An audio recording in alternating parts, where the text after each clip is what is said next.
بسم اللہ الرحمن الرحیم۔ السلام علیکم فورتھ ایئر۔ آج ہم پیج نمبر 16 کی جو آخری احادیث ہیں ان کی طرف آئیں گے۔ تو حدیث نمبر 23 جو ہے یہاں سے ہم آغاز کریں گے آج کے لیکچر کا۔ لا تزال امتی صالحا امرها لا تزالو اکٹھا یہ لفظ ہے جس کا مطلب ہے مسلسل رہے گا یا ہمیشہ رہے گا۔ امتی امتن قوم، یا کا مطلب میری، صالحن درست، امرہا امرن معاملہ، ہا اس کا۔ تو با محاورہ اس طرح سے ہوگا، لا تزالو امتی صالحا امرہا، کہ میری امت کا معاملہ اس وقت تک درست رہے گا، ما جو یا جب، یہاں جب کے معنوں میں استعمال ہوگا، لم نہیں، ترا اس نے دیکھا، رآ ماضی کا صیغہ، اس نے دیکھا، یرا وہ دیکھتا ہے، ترا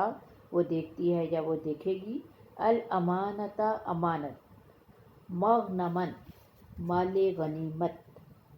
مال غنیمت کسے کہتے ہیں کہ مفت کا جو مال ہوتا ہے جو ہاتھ لگ جائے۔ ویسے تو جو ہے اصطلاحاً میدان جنگ میں جو ہے دشمن فوج ہوتی ہے جو شکست کھانے کے بعد اپنا جو بھی اسلحہ یا جو بھی باقی کھانے پینے کی چیزیں یا جو بھی جو ہے اپنے جو ہے دیگر جو چیزیں چھوڑ کے میدان جنگ سے شکست کھانے کے بعد بھاگ جاتی ہے تو وہ مال غنیمت کہلاتی ہے، اور وہ فاتح جو فوج ہوتی ہے یا لشکر ہوتا ہے جنگی قوانین کے مطابق اس کی حقدار وہ فوج یا وہ لشکر وہ ٹھہرتا ہے، تو وہ مال جو ہے سارا وہ مال غنیمت کہلاتا ہے، یعنی مفت کا مال جو ہے۔ تو جی، ما لم ترا الامانۃ، جب تک وہ امانت کو نہیں دیکھے گی، مغنمن مال غنیمت کے طور پر، یعنی جب تک وہ امانت کو مال غنیمت تصور نہیں کرے گی، وہ صدقۃ مغرمن، وہ اور صدقۃ اور صدقہ، مغرمن کہتے ہیں تاوان کو، اور صدقے کو تاوان تصور نہیں کرے گی۔ تو با محاورہ ترجمہ اس طرح سے کیا جائے گا کہ رسول صلی اللہ علیہ وآلہ وسلم نے فرمایا کہ اس وقت تک میری قوم کا، میری امت کا معاملہ درست رہے گا جب تک وہ امانت کو مال غنیمت تصور نہیں کرے گی اور صدقے کو تاوان تصور نہیں کرے گی۔ تاوان کیا ہوتا ہے کہ جبراً جو ہے جب کسی مال کی ادائیگی کی جائے تو اس کو کیا وہ تاوان تصور ہوتا ہے۔ تو اب اس حدیث میں رسول صلی اللہ علیہ وآلہ وسلم نے امت مسلمہ کے معاملے کے درست ہونے کو دو چیزوں پر موقوف ٹھہرایا ہے، یعنی دو چیزیں جب تک جو ہے امت مسلمہ کے اندر موجود رہیں گی تو اس وقت تک جو ہے اس کے تمام معاملات جو ہیں وہ درست بنیادوں پر چلتے رہیں گے، اور اس میں سے ایک معاملہ تو یہ ہے کہ وہ امانت کو مال غنیمت نہ سمجھے، اور دوسرا یہ کہ وہ صدقے کو تاوان نہ سمجھیں۔ گویا جب مسلمان قوم امانت کو مال غنیمت اور صدقے کو تاوان سمجھنے لگے گی تو اس کے جو تمام معاملات جو ہیں وہ درست بنیادوں پر کھڑے نہیں رہ سکیں گے، اور جو ہے پھر وہ دنیا میں سر اٹھا کر چلنے کے قابل نہیں رہے گی۔ طالبات آپ جانتے ہیں کہ دنیا کا جو سارا کاروبار ہے وہ اعتماد اور بھروسہ اور امانت داری کی بنیادوں پر ہی استوار ہے، اور اگر جو ہے یہ امانت داری کی جگہ بے ایمانی عام ہو جائے تو لوگوں کا جینا دو بھر ہو جائے گا، اور اسی طرح سے اگر مسلمان زکوٰۃ کو تاوان سمجھ کر اس کی ادائیگی سے ہاتھ روک دیں گے اور جو ہے مال و دولت کو ذخیرہ کرنے میں جمع کرنے میں لگ جائیں گے تو اس سے کیا ہوگا کہ ہر طرف غربت عام ہو جائے گی، اور یہ غربت جو ہے یہ امراء سمیت پورے معاشرے کو لے ڈوبے گی۔ چنانچہ اس حدیث میں رسول صلی اللہ علیہ وآلہ وسلم نے ان دو اہم امور کو امت مسلمہ کے تمام تر معاملات کی درستگی کی بنیاد قرار دیا ہے۔ اگلی حدیث کی طرف آئیے۔ راس العقل بعد الایمان باللہ مدارات الناس۔ راسن کا لفظی مطلب ہوتا ہے سر، العقلی عقل کا سر، یہ لفظی مطلب بتایا جا رہا ہے۔ تو یہاں جو ہے پہلے لفظی کے ترجمے کو دیکھ لیتے ہیں۔ بعد الایمان، بعد الایمان، ایمان، باللہ، با کا مطلب سے جیسا، اللہ، تو اللہ کے ساتھ ایمان یعنی اللہ پر ایمان لانے کے بعد مدارات الناس، مداراتن کہتے ہیں کسی کا دل رکھنا، دل جوئی کرنا یا رواداری سے پیش آنا، یہ ہو گیا اس کے تمام جو ہے لفظی ترجمہ ہو گیا۔ ہر لفظ کا جو ہے الگ الگ سے معنی بتایا گیا۔ اب آ جائیے با محاورہ ترجمے کی طرف۔ تو راس العقلی ویسے کیا بتایا جاتا ہے کہ عقل کا سر، لیکن اب یہاں با محاورہ ترجمہ کرتے ہوئے کیا اس سے مراد لیا جائے گا کہ اللہ پر ایمان لانے کے بعد سب سے بڑی دانش مندی یعنی سب سے بڑی نیکی، مدارات الناسی لوگوں کی دلجوئی ہے، لوگوں کے ساتھ رواداری سے پیش آنا ہے۔ تو کیا ترجمہ ہوا کہ اللہ پر ایمان کے بعد سب سے بڑی نیکی لوگوں کی دلجوئی کرنا ہے۔ تو طالبات جو ہے اب اس حدیث میں رسول صلی اللہ علیہ وآلہ وسلم نے جو انسانوں کی دلجوئی کرنا، انسانوں کا، لوگوں کا دل رکھنا اور مشکل وقت میں ان کی ہمت بندھانا اور ان سے رواداری سے پیش آنا، یہ جو تمام جو امور ہیں ان کی اہمیت کو بیان فرمایا ہے، یہ کہہ کر کہ اللہ پر ایمان لانے کے بعد نیکی کا سب سے بڑا کام اور جو ہے انتہائی دانش مندی کا تقاضا یہ ہے کہ انسان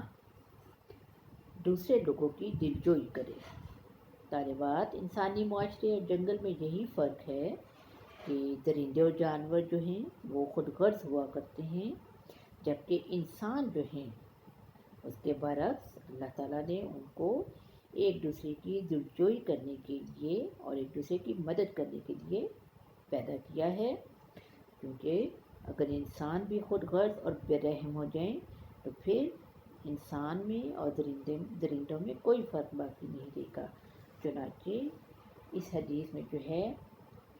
انسانی دلجوئی کی اہمیت کو واضح کیا گیا ہے، اور ہمیں بھی جو ہے اس بات کی ترغیب دی گئی ہے، اس بات کی تلقین کی گئی ہے کہ بحیثیت انسان ہماری زندگی کا ایک مقصد جو ہے وہ یہ بھی ہے کہ ہم ہر مشکل وقت میں لوگوں کی دلجوئی کریں اور ان کی ہمت بندھائیں۔ اگلی حدیث۔ ان الدنیا خلوۃ خدیرۃ۔ ان الدنیا،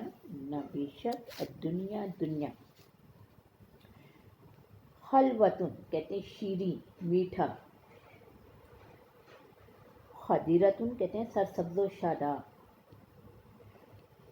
ان الدنیا سے شروع کر کے با محاورہ اس طرح سے کیا جائے گا، یقیناً یا بے شک دنیا شیریں اور سرسبز ہے۔ شیریں اور سرسبز سے یہاں کیا مراد، یعنی یقیناً دنیا ایک دلچسپ اور پر رونق جگہ ہے۔ لفظی اور با محاورہ دونوں پر واضح کر دیا گیا۔ وَأَنَّ اللَّهَ، اور انا بے شک، اللہ تعالیٰ، مستعملکم، مستعمل سونپنے والا ہے، کم تمہیں، کیا سونپنے والا ہے، یعنی مختلف اعمال، مختلف کام، مختلف ذمہ داریاں تمہیں سونپنے والا ہے۔ فیہا، اس میں، ہا کے ذریعے جو ہے دنیا کی طرف جو ہے اشارہ کیا گیا ہے کہ اس دنیا میں اللہ تعالیٰ تمہیں مختلف امور سونپتا ہے۔ فناظرن، فا کا مطلب پس، ناظرن، نظر، ماضی کا واحد مذکر غائب کا صیغہ، اس نے دیکھا، تو ناظرن کا مطلب ہے دیکھنے والا۔ اور پھر وہ دیکھنے والا ہے، یعنی پھر وہ دیکھتا ہے کیفا کیسے، تعملون تم اعمال کرتے ہو، تم امور سر انجام دیتے ہو۔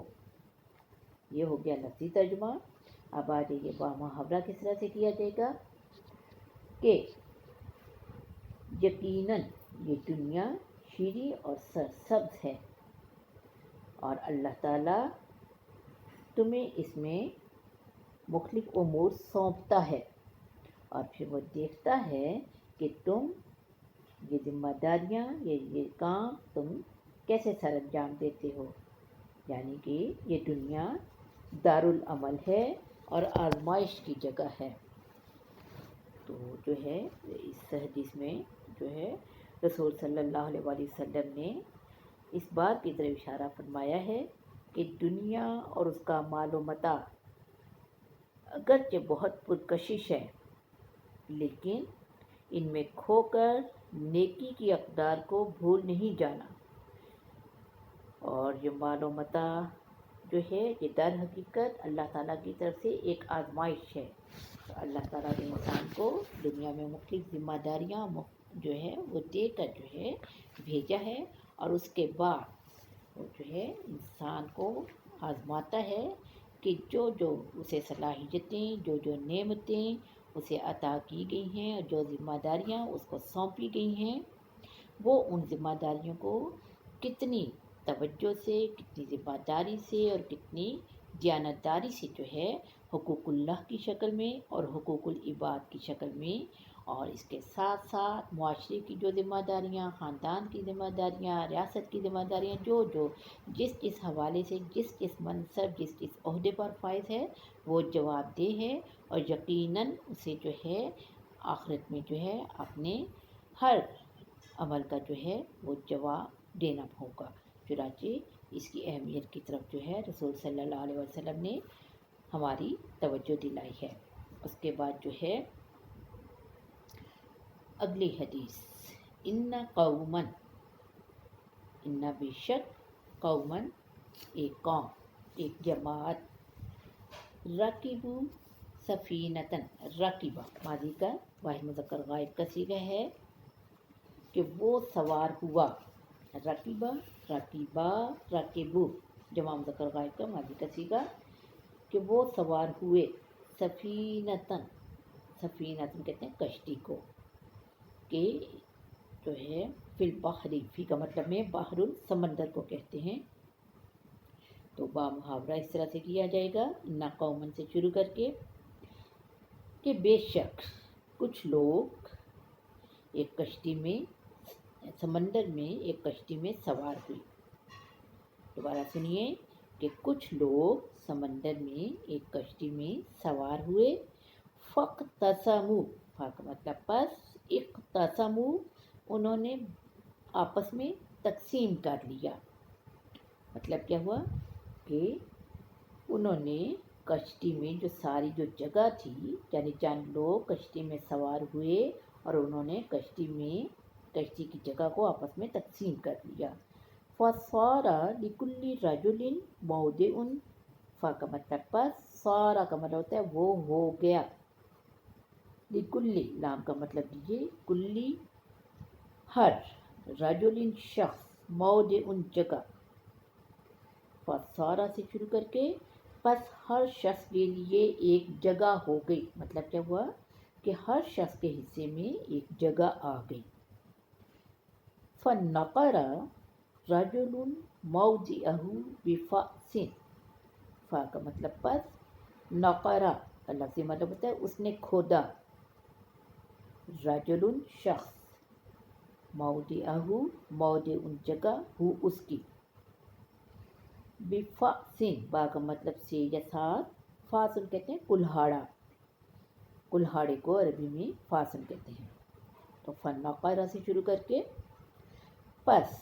ایک شخص نے کلہاڑے سے اپنی جگہ کو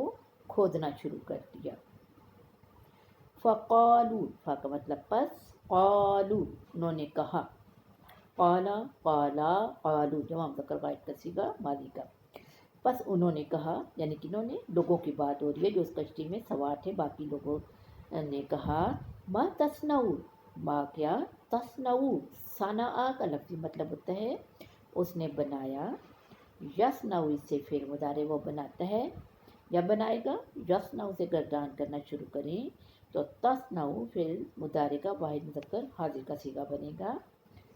یہ تم کرتے ہو یا کرو گے۔ تو فقالو ما تصنعو، تو انہوں نے کہا یہ تم کیا کر رہے ہو؟ قالا، قالا اس نے کہا، ہوا مکانی، ہوا وہ، مکانی مکان جگہ، یا میری، اس نے کہا وہ شخص نے یعنی جو کھود رہا تھا کشتی کو کلہاڑی کے ساتھ، اس نے کہا یہ میری جگہ ہے، اصنعو بہی ما شئت، اصنعو جیسے پہلے تذکرہ ہوئے، صنع اس نے بنایا، یصنع وہ بناتا ہے یا بنائے گا، گردان کرتے چلے جائیں، یصنعو سے فعل مضارع کی تو اصنعو فعل مضارع کا واحد متکلم کا صیغہ بنے گا، میں کرتا ہوں یا میں کروں گا، میں کروں گا، بہی اس کے ساتھ، ما جو، شئت شاء ماضی کا صیغہ اس نے چاہا، شاء سے ماضی کی گردان کرنا شروع کریں تو شئت ماضی کا واحد متکلم کا صیغہ بنے گا کہ میں نے چاہا۔ تو یہاں سے شروع کر کے فقالوا ما تصنعوا سے دوبارہ سنیے با محاورہ آگے اینڈ تک، ما شئت تک۔ فقالوا تو انہوں نے کہا، ما تصنعوا یہ تم کیا کر رہے ہو؟ قالا تو اس نے کہا، ہوا مکانی کہ یہ میری جگہ ہے اور میں جو چاہوں گا اس کے ساتھ کروں گا۔ فَإِنْ أَخَذُوا عَلَى يَدَيْهِ، فا کا مطلب پس، ان اگر، اخذو اخذ ماضی کا واحد مذکر غائب کا صیغہ اس نے پکڑا، اور اخذ اخذا اخذو یہاں پھر ماضی کا جمع مذکر غائب کا صیغہ استعمال ہوا ہے۔ اخذ کا مطلب ہوتا ہے اس نے پکڑا یا اس نے لیا یا اس نے شروع کیا، تو بہت سارے معنوں میں استعمال ہوتا ہے، بہرحال یہاں اس نے پکڑا، انہوں نے پکڑا، تو کیا پکڑنے کے معنوں میں استعمال ہو رہا ہے۔ فَإِنْ أَخَذُوا پس اگر انہوں نے پکڑ لیا، عَلَى يَدَيْهِ عَلَى کا مطلب پر، یدن کہتے ہیں ہاتھ کو، یدیہ اس کے دونوں ہاتھ، نجات اس نے نجات پائی، لفظی مطلب تو وہ بھی بچ جائے گا، و نجو واو کا مطلب اور نجو ماضی کا جمع مذکر غائب کا صیغہ اگر نجات سے گردان کرنا شروع کرے تو، اور انہوں نے بھی نجات پائی اور وہ بھی بچ جائیں گے۔ وَإِن تَرَكُوهُ و اور ان اگر، تَرَكُوهُ ترکا اس نے چھوڑ دیا، تو ترکا ترکا ترکو جمع مذکر غائب ماضی معروف کا کہ انہوں نے چھوڑ دیا، ہو اسے، ہلاکا تو وہ ہلاک ہو گیا، واو اور ہلاکو واو اور ہلاکو وہ بھی ہلاک ہو گئے، ہلاکا ہلاکا ہلاکو ماضی کا جمع مذکر غائب کا صیغہ۔ تب ترجمہ فَإِنْ أَخَذُوا سے شروع کر کے، فَإِنْ أَخَذُوا پس اگر انہوں نے اس کے ہاتھوں کو پکڑ لیا تو وہ شخص بھی بچ گیا اور وہ بھی بچ گئے، اور اگر انہوں نے اس کو چھوڑ دیا تو وہ بھی ہلاک ہو گیا اور وہ سب بھی ہلاک ہو گئے۔ تو اب دوبارہ اب یہ آپ لوگ جو ہے اس پیج پہ دیکھ رہے ہوں گے، پیج نمبر 16 کی یہ آخری جو احادیث ہیں ان کو جو ہے ہم پڑھ رہے ہیں۔ تو اب یہ جو حدیث نمبر جو 26 ہے اس کا آخری جو ہے وہ جملہ جو ہے وہ پیج نمبر 17 پر آ گیا ہے۔ جب ہم اگلا پیج جو ہے اس کی پکچر جو ہے جب ہم دیکھیں گے، کتابیں آپ کے پاس آلریڈی یقیناً موجود ہوں گی، اس پہ دیکھ لیجئے گا۔ بہرحال پکچر میں جب پیج نمبر 17 آپ کے سامنے آئے گا تو اس حدیث کا جو آخری جملہ ہے اس میں وہاں جو ہے آپ کو دکھائی دے گا۔ تو اب ایک دفعہ جو ہے اس کا سارا ترجمہ اچھے طریقے سے سن لیجئے، با محاورہ ترجمہ دوبارہ کیا جا رہا ہے، اور آپ نے نوٹ کیا ہوگا کہ لفظی ترجمہ با محاورہ ترجمہ بار بار آپ 2-3 دفعہ میری کوشش ہوتی ہے کہ آپ لوگوں کے سامنے جو ہے سارا اس کو واضح کیا جائے تاکہ آپ کو سمجھنے میں بالکل بھی کوئی مشکل پیش نہ آئے۔ تو دوبارہ سن لیجئے، ان قومن سے شروع کر کے کہ بے شک ایک جماعت یا چند لوگ سمندر میں ایک کشتی میں سوار ہوئے، فاقتسموا پس انہوں نے اس کو باہم تقسیم کر لیا، کس کو؟ یعنی کشتی کو باہم تقسیم کر لیا، تو ہر ایک شخص کے حصے میں ایک جگہ آ گئی۔ پس ان میں سے ایک شخص نے کلہاڑی سے اپنی جگہ کو کھودنا شروع کر دیا۔ تو انہوں نے کہا، یہ تم کیا کر رہے ہو؟ تو وہ بولا، یہ میری جگہ ہے، میں اس کے ساتھ جو چاہوں کروں۔ بس اگر انہوں نے اس کے ہاتھ پکڑ لیے تو وہ شخص بھی بچ گیا اور وہ بھی بچ گئے، اور اگر انہوں نے اس کے ہاتھ پر چھوڑ دیا تو وہ بھی ہلاک ہو جائے گا اور وہ بھی ہلاک ہو جائیں گے۔ تو عزیز طالبات، اب یہ جو ہے اس حدیث میں رسول صلی اللہ علیہ وآلہ وسلم نے در حقیقت انسان کی جو شخصی آزادی، ان کی جو حدود ہیں، ان کو ایک بہت ہی خوبصورت مثال کے ساتھ پیش کیا ہے کہ کشتی میں سوار ہر شخص کی جو جگہ یا جو نشست ہے بلا شبہ اس کی ہے، لیکن اس حد تک ہرگز نہیں کہ وہ اس میں سوراخ کر کے دوسروں کو بھی اور خود بھی اپنی بھی تباہی کا سامان کرتے۔ یعنی مطلب کیا ہوا، اس چیز کی طرف جو ہے اشارہ کیا جا رہا ہے، اس بات کی ہمیں تعلیم دی جا رہی ہے کہ معاشرے میں رہتے ہوئے ہر شخص کو اگرچہ ایک شخصی آزادی حاصل ہے، لیکن جو ہے وہ ایک حد تک ہے۔ اس کی حد وہیں پر ختم ہو جاتی ہے جہاں دوسرے شخص کی حد جو ہے، آزادی کی حد جو ہے وہ شروع ہو جاتی ہے۔ چنانچہ معاشرے میں رہتے ہوئے کسی شخص کو اس بات کا حق حاصل نہیں ہے کہ وہ اپنے کسی بھی فعل سے دوسروں کو نقصان پہنچائے، اگرچہ اسے جو ہے وہ اپنی شخصی آزادی کا دعویٰ تو کر سکتا ہے۔ جیسے مثال کے طور پر اس بات کو ہی لے لیں کہ اگرچہ روزگار کمانا، معاش کمانا جو ہے وہ ہر شخص کو اس کا حق حاصل ہے، لیکن کسی کو یہ حق حاصل نہیں ہے کہ وہ چوری، ڈاکہ زنی یا کوئی ایسا، یا اسمگلنگ، یا کوئی منشیات فروشی، یا کوئی اور، یا رشوت ستانی، یا اس طرح جو ہے دھوکہ دہی کے ذریعے وہ دوسروں کے مال کو نقصان پہنچائے، اور جو ہے اسی طرح سے کسی شخص کو بھی جو ہے یہ حق حاصل نہیں ہے کہ وہ کوئی بھی ایسا فعل کرے یہ دعویٰ کرتے ہوئے کہ مجھے آزادی حاصل ہے، میں اپنے اعمال کا خود ذمہ دار ہوں، تو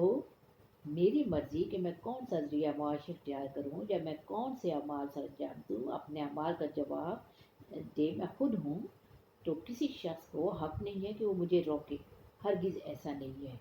اسلام انسان کی شخصی آزادی کا حامی ہے، لیکن کسی شخص کو یہ آزادی حاصل نہیں ہے، یہ حق حاصل نہیں ہے کہ وہ اس آزادی کا ایسا بے جا استعمال کرے جو دوسروں کی تباہی کا باعث بن جائے، اور اس طرح پوری جو ہے معاشرے کو وہ نقصان پہنچائے، کیونکہ وہ اسی سے جو ہے، جیسے حدیث میں بڑی خوبصورت طریقے سے واضح کیا گیا ہے کہ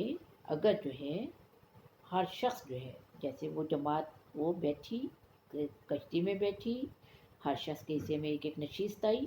اب ایک شخص جو ہے اگر وہ یہ کہہ کر کہ میری جو جگہ ہے میں چاہے یہاں بیٹھوں یا یہاں میں سوراخ کر دوں، جو مرضی کروں، اس میں جو مرضی بگاڑ کر دوں، کسی دوسرے کو حق نہیں ہے مجھے اسے روکنے کا، تو ایسا ہرگز نہیں ہے۔ تو رسول صلی اللہ علیہ وسلم نے فرمایا کہ اگر معاشرے میں کوئی شخص جو ہے کوئی ایسے جو اعمال جو ہے یا ایسے امور سر انجام دے رہا ہو جو باقی لوگوں کے لیے نقصان دہ ہیں، تو شخصی آزادی کا مطلب یہ ہرگز نہیں ہے کہ وہ بیٹھے تماشا دیکھتے رہیں، بلکہ ان پر لازم ہے کہ وہ سختی سے